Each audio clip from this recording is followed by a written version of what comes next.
तर स्वागत आपलं सर्वांचं आजच्या एका नवीन व्हिडिओमध्ये। तर बघा, लाडक्या बहिणींची जी काही पडताळणी आहे, चौकशी आहे, ती प्रत्येक जिल्ह्यामध्ये सुरू झालेली आहे। ज्या काही 26 लाख बहिणींना त्यांच्या राशन कार्डवरून, त्याचप्रमाणे बँक अकाउंटवरून, त्याचप्रमाणे डीबीटी आणि त्यांच्या जे काही जन्मतारीख आहे, या सर्व गोष्टीवरून अपात्र करण्यात आलेलं आहे आणि त्या बहिणींना जून आणि जुलै महिन्याचा हप्ता शासनाने पाठवलेला नाही। बघा, राशन कार्डवर पडताळणी सुरू आहे, हे तुम्हाला माहित आहे।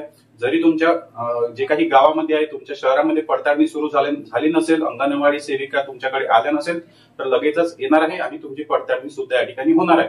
पण बघा, पडताळणीमध्ये एक महत्त्वाची गोष्ट या ठिकाणी चेक केलं जाणार आहे, तुमचं नाव। बघा, जे काही डीबीटी आहे, डीबीटी मध्ये महत्त्वाचं काय असते, डीबीटी मध्ये महत्त्वाचं असते तुमचं बँक अकाउंट आणि तुमचं आधार कार्ड।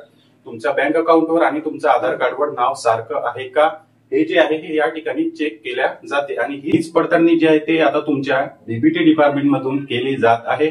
तुमचं आधार कार्डवर नाव सारखं आहे का, तुमचं बँक पासबुकवर नाव सारखं आहे का आणि तुमचं राशन कार्डवर सुद्धा नाव एकत्र म्हणजे सारखं असलं पाहिजे। त्या ठिकाणी आडनावाची मिस्टेक नसली पाहिजे। आणि याच कारणामुळे बघा, भरपूर बहिणींचे जे आहे ते जून आणि जुलै महिन्याचे हप्ते सुद्धा आलेले नाही, या ठिकाणी चुकी झालेली आहे। भरपूर बहिणींनी काय केलं आहे, जे काही आधार कार्ड होतं ते सासूरवाडीचं दिलं, आधार कार्ड सासूरवाडीचं दिलं, पण त्यांचं बँक अकाउंट जुनच त्यांच्या माहेरच्या ठिकाणी जे काही बँक अकाउंट होतं मग तेच दिलं ते, कारण ते अकाउंट जे आहे ते बँक अकाउंट त्यांचं डीबीटी ऍक्टिव्ह होतं, ऑटोमॅटिकच डीबीटी ऍक्टिव्ह होतं, त्यामुळे ऑटोमॅटिक त्या खात्यामध्ये त्यांचे पैसे जमा होत राहिले। पण या ठिकाणी आता पडताळणीमध्ये असं समोर आलं आहे की त्या बहिणीचं जे आहे ते बँक अकाउंटवर नाव वेगळं आहे आणि आधार कार्डवर नाव वेगळं आहे, त्याचप्रमाणे राशन कार्डवर नाव सुद्धा वेगळं आहे। या ठिकाणी महत्त्वाचा विषय काय आहे की बँक अकाउंटवर जे आहे ते जुनं नाव आहे त्यांचं, म्हणजे आडनाव वेगळं आहे, माहेरचं आडनाव आहे, आणि आधार कार्डवर त्याचप्रमाणे जे काही त्यांचं राशन कार्ड आहे त्यावर त्यांचं आडनाव सासूरवाडीचं आहे, त्यामुळे सुद्धा या ठिकाणी प्रॉब्लेम झालेला आहे। भरपूर लाडक्या बहिणींनी काय केलं की बँक पासबुक जे आहे ते त्यांचं माहेरचंच दिलं आणि राशन कार्डचा फोटो सुद्धा त्यांचा माहेरचाच त्या ठिकाणी दिला, म्हणजे राशन कार्डचा जो काही फोटो दिला तो सुद्धा त्यांचा माहेरचाच दिला आणि जे काही त्यांचं आधार कार्ड होतं ते त्यांचे सासूरवाडीतलं अपडेट केलेलं त्यांनी आधार कार्ड लावलं आणि त्यामुळे काय झालं, त्यांच्या नावामध्ये बदल झाला। ही गोष्ट शासनाच्या लक्षात आली आणि त्यामुळे शासनाने जे आहे ते आता पडताळणी सुरू केली आणि या बहिणींचे अर्ज जे आहे ते रद्द केलेले आहे। मग आता बघा, यावर सर्वात महत्त्वाचा उपाय आहे, कारण की जे काही बदल झालेला आहे तुमच्या डॉक्युमेंटमध्ये हे तुम्हाला सर्वात आधी बघा व्यवस्थित करून घ्यायचा आहे, चेंज करून घ्यायचा आहे। यामध्ये सर्वात मोठी प्रॉब्लेम आहे डीबीटीची। डीबीटी असल्याशिवाय तुमच्या बँक अकाउंटमध्ये पैसे जमा होऊ शकत नाही। मग तुम्हाला करायचं काय आहे, एकतर तुम्हाला तुमचं नाव ज्या ठिकाणी तुमचं बँक अकाउंट असेल त्या ठिकाणी तुम्हाला तुमचं नाव आधार कार्डवरून चेंज करून घ्यायचं आहे। आता बघा, तुमचं अकाउंट जर माहेरला असेल तर तुम्ही तुमच्या शहरामध्ये आता तुम्ही जिथे राहता, जो काही तुमचा आताचा पत्ता आहे त्या ठिकाणी तुम्ही तुमचं बँक अकाउंट ट्रान्सफर सुद्धा करून घेऊ शकता।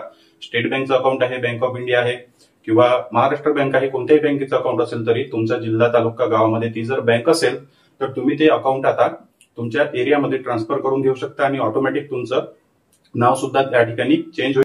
आधार कार्डवरून तुमचं नाव बदलून जाईल आणि तुम्हाला प्रॉब्लेम होणार नाही। या ठिकाणी दुसरा उपाय असा आहे की तुम्हाला दुसरं बँक अकाउंट काढायचं आहे। दुसरं बँक अकाउंट सुद्धा तुम्ही काढू शकता, पण ते बँक अकाउंट तुमचं डीबीटी ऍक्टिव्ह झालं पाहिजे। या ठिकाणी एक महत्त्वाची बँक आहे IPPB, India post payment bank. ही बँक जी आहे हे ऑल इंडियामध्ये, ऑल महाराष्ट्रामध्ये कोणत्याही ठिकाणी तुम्ही त्याचं अकाउंट काढू शकता आणि ऑटोमॅटिकच ते बँक अकाउंट डीबीटी ऍक्टिव्ह तुमचं होऊन जाईल। तुमचं जुन्या अकाउंट मधून डीबीटी ऑटोमॅटिकच डिलीट होईल आणि पोस्ट बँक मध्ये ऑटोमॅटिकच ते डीबीटी तुमचं ट्रान्सफर होऊन जाईल। आणि बघा, तुमच्याकडे जर आता दोन बँक अकाउंट आहे, एक बँक अकाउंट तुमचं माहेरचं आहे, तिथे तुमचे मुख्यमंत्री माझी लाडकी बहीण योजनेचे पैसे जमा होतात, आणि एक बँक अकाउंट तुमचं सासरला आहे, तर तुम्ही माहेरला असलेल्या अकाउंट मधून सासरला असलेल्या अकाउंट मध्ये जे आहे ते डीबीटी तुमचं ट्रान्सफर सुद्धा करून घेऊ शकता। त्यासाठी तुम्हाला दुसऱ्या बँक अकाउंटची गरज पडणार नाही किंवा अकाउंट तुमचं ट्रान्सफर करण्याची सुद्धा या ठिकाणी गरज पडणार नाही। ऑनलाईन सुद्धा तुम्ही ही प्रक्रिया करू शकता। त्या टॉपिकवर सुद्धा मी एक व्हिडिओ बनवलेला आहे आणि आपल्या या व्हिडिओच्या शेवट मी तो व्हिडिओ या ठिकाणी लिंक तुम्हाला देणार आहे की तुम्ही तुमचं बँक अकाउंट कशा प्रकारे ऑनलाईन ट्रान्सफर करू शकता। एकाच दिवसामध्ये लगेच 5 मिनिटांमध्ये तुमचं अकाउंट ट्रान्सफर होईल आणि तुम्हाला मेसेज सुद्धा बँकेकडून येईल की तुमचं डीबीटी ट्रान्सफर झालेलं आहे। तर बघा, तुम्हाला तुमचं डीबीटी ट्रान्सफर करून घ्यायचं आहे। जर तुमचं बँक अकाउंट माहेरच्या ठिकाणी असेल, नाव वेगळं असेल, किंवा तुम्ही तुमचं बँक अकाउंट सुद्धा ट्रान्सफर करून घेऊ शकता। तर बघा, ही महत्त्वाची बातमी होती। जे काही तुमचं आधार कार्ड आहे, बँक अकाउंट आहे, राशन कार्ड आहे, या सर्वांवर नाव सारखं असायला पाहिजे, त्यामुळे तुमची पडताळणी सोपी होईल आणि तुम्हाला पात्र सुद्धा या ठिकाणी करण्यात येणार आहे।